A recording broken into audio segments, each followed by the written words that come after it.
இன்றே டவுன்லோட் செய்து உங்கள் ஃபேவரட் ஷோக்களை என்ஜாய் பண்ணுங்க. வெண்ணிலாவை வீட்ல காணோம் வான்மதி.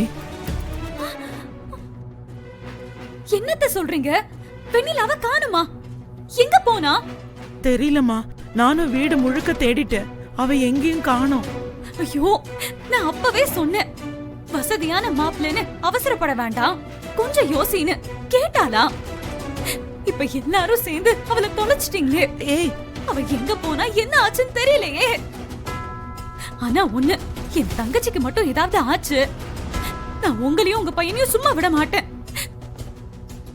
வான்மதி, நீ நினைக்கிற மாதிரி எல்லாம் எதுவும் இருக்காதுமா. முதல்ல அவளை எங்கன்னு தேடுவோம். கௌதம், நீ கொஞ்சம் வாப்பா. வாங்கம்மா. வா நம்மள.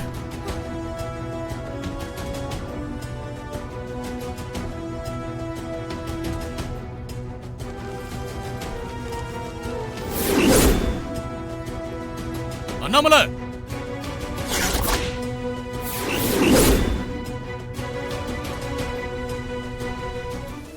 என்ன தம்பி?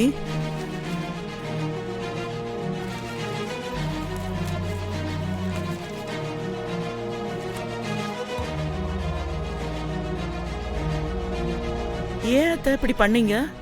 உங்க மக சந்தோஷமா இருக்கணும்னு ஏன் வாழ்க்கையை எதுக்காக நாசம் பண்ணீங்க? நீங்க என்ன பொண்ணு கேட்டு வரும்போது உங்க வீட்டு மருமகளா கேட்டு வரீங்கன்னு நினைச்சேன். ஆனா இங்க வந்ததுக்கு அப்புறம் தான் தெரியுது, சம்பளம் கொடுக்காத வேலைக்காரியா என்ன கூட்டிட்டு வந்திருக்கீங்கன்னு.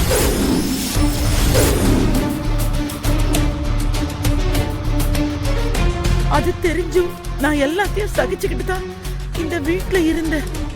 ஆனா எப்ப உங்க பையன் மனசுல வேறொரு பொண்ணு இருக்கான்னு தெரிஞ்சதோ, இனிமே என்னால அவ கூட வாழ முடியாது. ஊரெல்லாம் அண்ணாமலை குடும்பத்தை பத்தி ஆஹா ஓஹோன்னு பேசுறாங்க. ஆனா உள்ள வந்து பார்த்ததுக்கு அப்புறம் தான் தெரியுது, இது ஒரு நரகம். இந்த நரகத்துல இனி என்னால மட்டும் இல்ல, எந்த பொண்ணாலையும் வாழ முடியாது. இங்க இருக்கிறவங்க யாருக்கும் உண்மையான அன்பு பாசம் கிடையாது. எல்லாம் வேஷம், எல்லாமே நடிப்பு. உங்க பையன் பண்ண தப்ப மறைக்க இத்தனை நாள் என்கிட்ட பாசமா இருக்கிற மாதிரி எல்லாரும் நடிச்சிருக்கீங்க.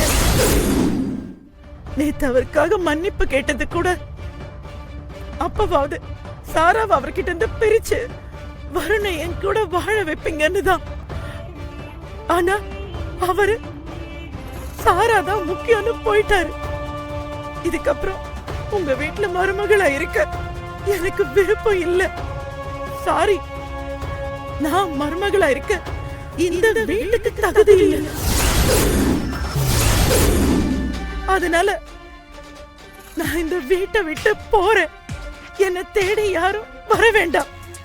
மீறி வந்தீங்க, குட் பை.